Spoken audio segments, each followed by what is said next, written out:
Yo, yo, yo, what's good? What's good? It's Joust the Babe. You already know, man. Back again with another controversial conversation. And man, this was a good one. This is a good one. But before we get into it, man, I need y'all to go ahead and hit that subscribe, hit that notification bell so y'all know every time that we drop. We need help building up this leftist ecosystem, right? Because we want to deliver the tools for self-sufficiency and self-determination so that we can empower, enlighten, educate, and entertain. That is the goal. You know how we do. So go ahead and hit that subscribe. But aside from that, recently, last weekend, I went to the library. And I know that sounds weird, like straight out of 1991 or some shit. But I definitely found some really, really good books, man. And one that just I could not put down. I just read it basically the night that I got it. This one right here, bro. This book right here, a graphic novel of the history of the Black Panther Party. And when I say the illustrations are gorgeous and like just the storyline and the narrative and the way that it tells this story unapologetically, unrelenting, raw, and it just gives you the truth, right? People want to paint the Black Panthers in either a negative or a positive light, but there's so much more of a complexity to that legacy, right?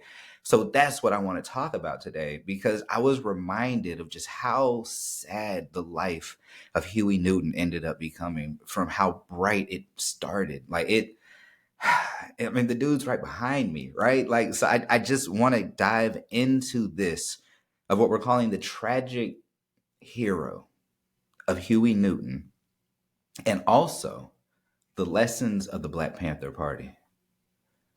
So let's get into it. So Huey Newton's story, now it feels like it was pulled straight out of a Shakespearean tragedy. So here's this man with a brilliant mind, unparalleled vision, and a revolutionary fire just burning in his soul. Like he didn't just challenge white supremacy and capitalism. No, he aimed to dismantle their very foundations. Yet, as with many great figures, the weight of the world he sought to change became the force that crushed him. And Huey's legacy is a tale of triumph and tragedy, resilience and ruin. And it's the story of a revolutionary leader consumed by the very revolution he birthed. But what makes his fall so haunting is not just the relentless targeting by the government or the struggles within the Black Panther Party. Y'all know me, I'm a spoken word person. Poetry is my jam. And it's that poetic irony of how he became the stereotype that he fought so desperately to dismantle. So his descent into addiction and paranoia, his isolation from the movement that he built, and his untimely death, all these threads weave together into a narrative that demands to be told, dissected, and learned from. So, what parts of Huey's journey strike the deepest chords? For me, it's how the system didn't just destroy him physically, it dismantled him mentally, spiritually, and symbolically. It's a warning, perhaps a guide, and a cautionary tale for anyone daring to challenge oppressive systems today. So, let's talk about this Shakespearean tragedy of Huey Newton. See, Huey Newton's rise as a revolutionary leader was meteoric, charismatic, and unapologetically brilliant.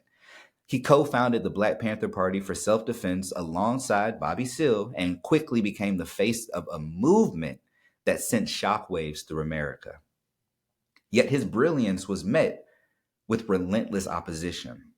The FBI's COINTELPRO program, which is a counterintelligence program, aimed to destroy the Panthers from within, using tactics that range from infiltration to just outright assassination. So Huey's personal struggles mirrored the movement's battles. He was in prison for the alleged killing of a police officer, and he became a symbol of state repression, a revolutionary locked behind bars, a political prisoner.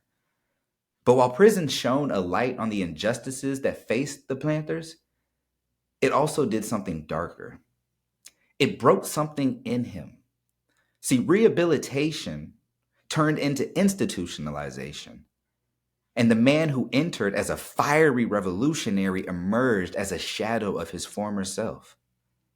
But what's wild is even as he battled addiction and paranoia, Huey managed to earn a PhD.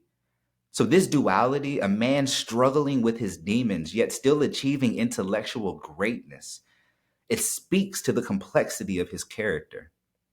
But it also underscores the tragedy. How can a man so sharp, so observant, fall so far? Was it purely personal failings?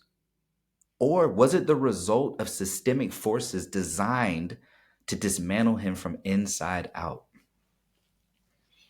So let's talk about self-defense and survival programs as we move more into the Black Panther story and not so much about Huey. So the Black Panthers were revolutionary in their philosophy and approach. So they armed themselves against police brutality, they created a sense of empowerment in Black communities, and at the same time, they implemented survival programs like the Free Breakfast for Children program and community health clinics that provided a revolution that wasn't just about confrontation, it was about building something better. The problem, though, is that there wasn't a necessary balance between them, right? So the balance between self-defense and survival programs, it was delicate, and at times it tipped too far in one direction. So the Panthers either focused too much on self-defense, which made them a target for the government and alienated potential allies. Meanwhile, their survival programs, while impactful, they lacked the protection needed to sustain them in hostile environments. So as you can see, together, these two philosophies could have created an impenetrable infrastructure for both resistance and resilience. Separate, they left vulnerabilities that the state exploited.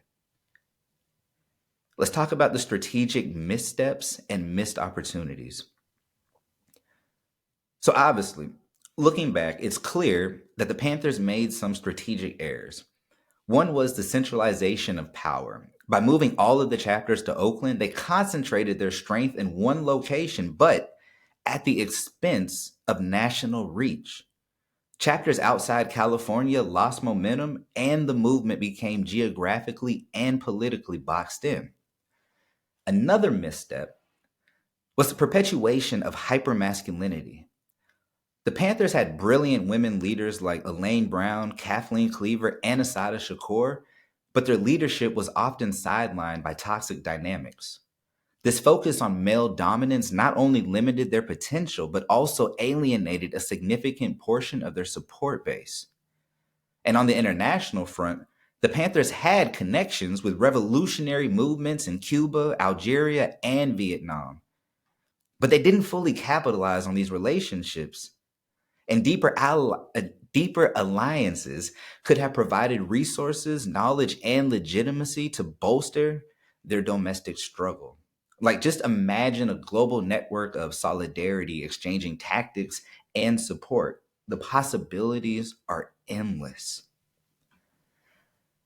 So let's reimagine revolutionary movements today. Huey Newton's story and the Black Panther Party's journey, it offers a blueprint for modern movements. First and foremost, decentralization is key. Relying on a single leader makes a movement vulnerable to suppression. Instead, building a structure where leadership is distributed ensures continuity even in the face of external attacks. Movements today must also integrate their philosophies of resistance and community building. Self-defense and survival programs are not opposing forces, but complementary ones. Protecting communities while uplifting them creates a foundation that's both strong and sustainable. Messaging is another critical area.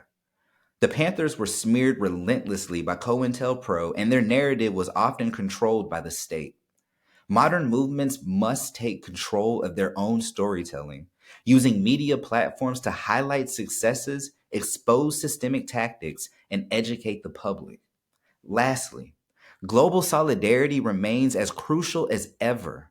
The Panthers' connections to anti-colonial movements offer a model for how domestic struggles can be strengthened through international alliances. Today, movements must think globally while acting locally, creating networks of support that extend beyond borders. So, this is the call to action. Huey Newton's legacy is a reminder of both the potential and the pitfalls of revolutionary movements.